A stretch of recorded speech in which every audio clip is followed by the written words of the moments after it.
सही है। अगर यहाँ पे वॉल्यूम नहीं होते तो ये प्राइस थोड़ा सा ऊपर उठने के बावजूद भी नीचे गिर सकता था। ओके, सेकेंड हमें कंसेप्ट यहाँ पे क्या समझना है कि आपका जब ब्रेकआउट हो गया है तो अब आप एंट्री कैसे करोगे। अभी हम ब्रेकआउट को समझना है, फिर हम ब्रेकडाउन को भी समझेंगे। जब आपका यहां पर समझ आ रहा है कि भैया ब्रेकआउट हो गया है, आपने ब्रेकआउट के बाद देखा वॉल्यूम आ रहे हैं, आपने एंट्री करी, आपको एक बात समझ आ रही है कि जैसे रेजिस्टेंस क्रॉस होता है प्राइस अपने नेक्स्ट रेजिस्टेंस के पास जाने की कोशिश करेगा। ये रेजिस्टेंस कल के ही हैं, जो हमने कल बोला था कि लास्ट स्विंग हमने ये रेजिस्टेंस खुद ही प्लॉट करे थे। ओके, हमने देखा था कि प्राइस को बार बार जहां पे रेजिस्टेंस मिला हुआ है तो अगर प्राइस ने एक बार अपना रेजिस्टेंस ब्रेक किया वो नेक्स्ट रेजिस्टेंस तक जाएगा। प्राइस उठना शुरू करता है, प्राइस के लिए आपके लिए स्टॉप लॉस क्या हो जाता है? आपके लिए स्टॉप लॉस हो जाता है वही रेजिस्टेंस जो अब सपोर्ट बन गया है। यहां पर ये रेजिस्टेंस था पर अब ये सपोर्ट बन गया है। प्राइस ने जो रेजिस्टेंस ब्रेक किया था, आप देखो ऑलमोस्ट उसी लेवल पर आके दोबारा से सपोर्ट लिया और प्राइस ने उठना शुरू किया। अब हमारे लिए ये री एंट्री भी हो सकती है क्योंकि नीचे वॉल्यूम बहुत स्ट्रांग है। क्योंकि वॉल्यूम स्ट्रांग है, हमें कंफर्मेशन मिलती है कि प्राइस अपने अगले रेजिस्टेंस तक जाने की कोशिश करेगा। अब यहाँ पे मार्केट बंद हो गई, अब मार्केट बंद हो गई, बट एक बात को समझो, अगर आप यहाँ पर देखेंगे हमने दो चीजें समझी नहीं। एक चीज समझिए सपोर्ट रेजिस्टेंस और दूसरा ट्रेंड क्या चल रहा है। यहां पर 5 मिनट के टाइम फ्रेम पर हम देख रहे हैं, अगर हम 15, जितना बड़ा टाइम फ्रेम होगा हमारी एक्यूरेसी उतनी ज़्यादा बढ़ जाएगी। अच्छा, यहाँ पे कुछ चार्ट पैटर्न भी है, इसके ऊपर हम बाद में डिस्कशन करेंगे। इसी सीरीज में हमें चार्ट पैटर्न्स को भी समझना है, पर अभी के लिए हमें देखना है कि ट्रेंड कौन सा चल रहा है। अगर आप ट्रेंड को फॉलो करो तो आपको समझ आ रहा है कि प्राइस लगातार हायर हाइज बना रहा है। क्योंकि हायर हाइज बना रहा है और यहाँ पे वॉल्यूम ज़्यादा है तो प्राइस, अगर आप प्राइस एक्शन देख रहे हो तो ट्रेंड अभी चल रहा है। अगले दिन मार्केट खुलती है, देखो ये आज की मार्केट चल रही है, मार्केट ओपन यहाँ से हुई। हमने बात करी थी कि ग्रीन कैंडल जब भी होती है तो ओपन हमेशा नीचे से होता है, क्लोज हमेशा ऊपर होता है। तो एक बहुत बड़ी ग्रीन कैंडल बनती है, ट्रेंड चल रहा है। उसके बाद आपको, अच्छा हम बाद में देखेंगे चार्ट पैटर्न्स के बारे में, बाद में बात करेंगे, ठीक है। तो वो चार्ट पैटर्न्स को ट्रेड करना भी प्राइस एक्शन है, बट हमें समझना है। एनीवेज मैं इसे हटा देता हूँ। तो आपको दिख रहा है कि ठीक है मार्केट ने कंसोलिडेट किया, उसके बाद आपको यहां पर दिखता है कि एक बहुत बड़ी ग्रीन कैंडल बनी है।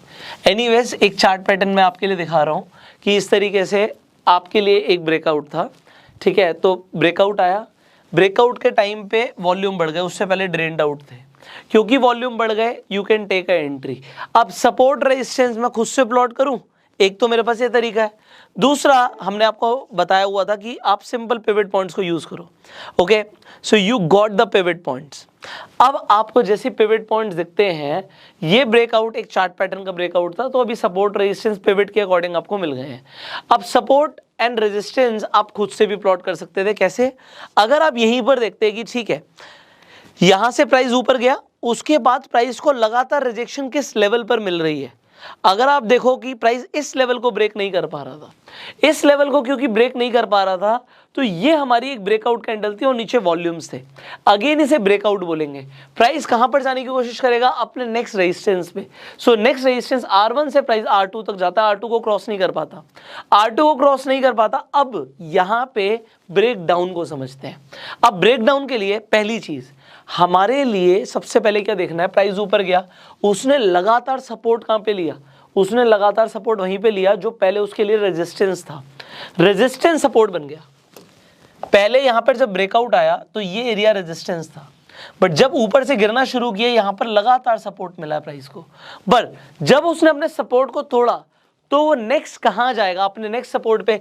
ये नीचे वाली जो R1 की लाइन है, अगर आप देखो तो ये कितना बढ़िया सपोर्ट है, बार बार प्राइस आके उस एरिया के आसपास सपोर्ट ले रहा था। अब आप क्या देखते हो, जो प्राइस था ऊपर से R2 को ब्रेक नहीं कर पाया, दोबारा नीचे गिरना शुरू करता है और उसे बार बार सपोर्ट मिल रहा है।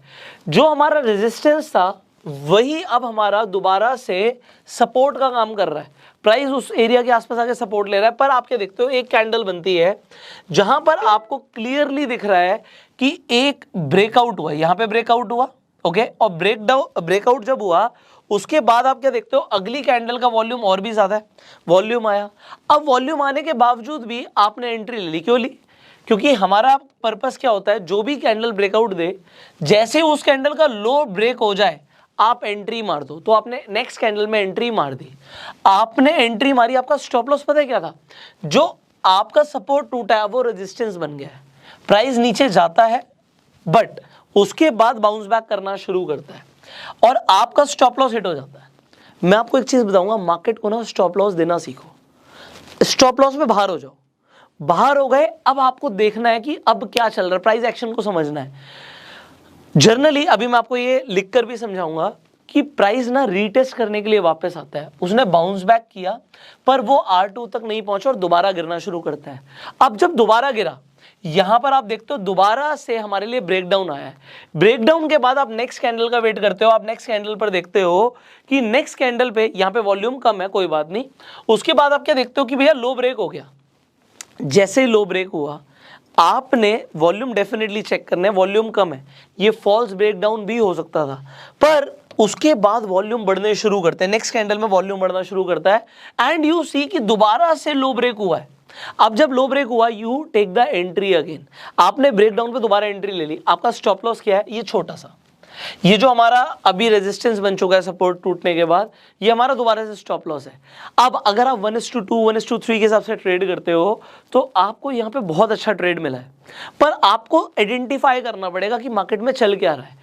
अब यहाँ पे वॉल्यूम्स हाई हैं, वॉल्यूम्स हाई हैं मतलब हम बने रहेंगे। अभी मैं नेक्स्ट वीडियोस में आपको इंडिकेटर्स भी बताने वाला हूं जो आप इसके साथ यूज करोगे।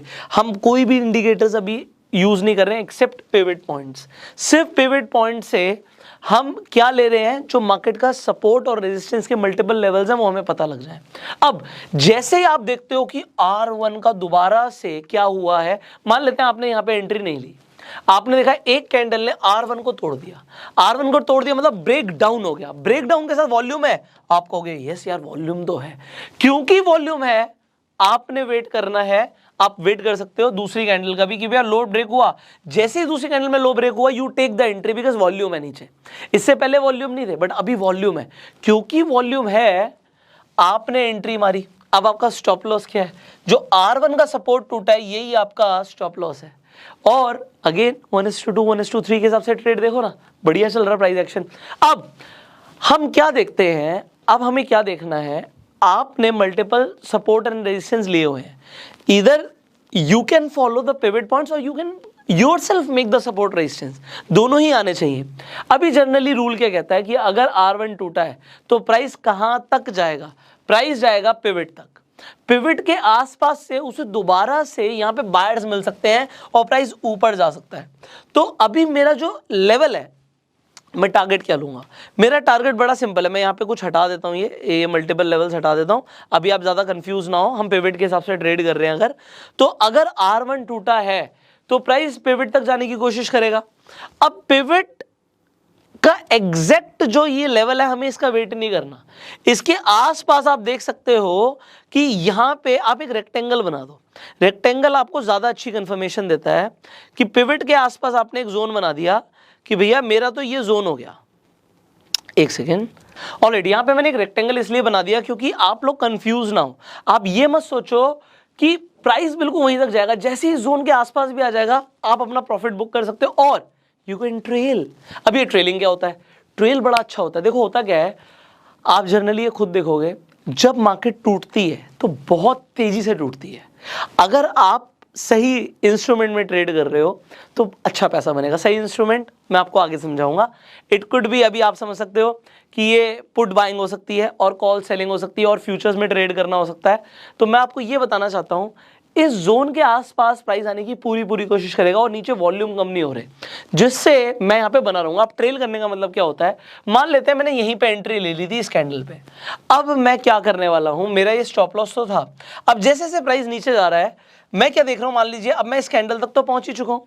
अब मैं क्या करूंगा, इसी कैंडल के हाई का अपना स्टॉप लॉस ले लूंगा कि भैया अगर इसका हाई ब्रेक हो गया तो मैं बाहर निकल जाऊंगा, मतलब प्राइस अगर दोबारा से बाउंस बैक करने की कोशिश करेगा तो इतना प्रॉफिट तो मुझे चाहिए। अब इसके बाद एक और कैंडल बनेगी मान लेते हैं, तो what I will do, I will see कि अब मेरा क्या होगा, नेक्स्ट कैंडल बनी, मेरा स्टॉप लॉस वहीं पर है, उसके बाद नेक्स्ट कैंडल बनेगी, जो भी नेक्स्ट कैंडल बनेगी लगातार टूटता जा रहा है, उसके हाई का मैं स्टॉप लॉस लेता जाऊंगा। तो अगर प्राइस मान लीजिए यहां तक भी आ गया, उसने पिवट को भी तोड़ दिया तो सपोर्ट तक आएगा, मैं अपना स्टॉप लॉस ट्रेल करता जा रहा हूं आगे तक।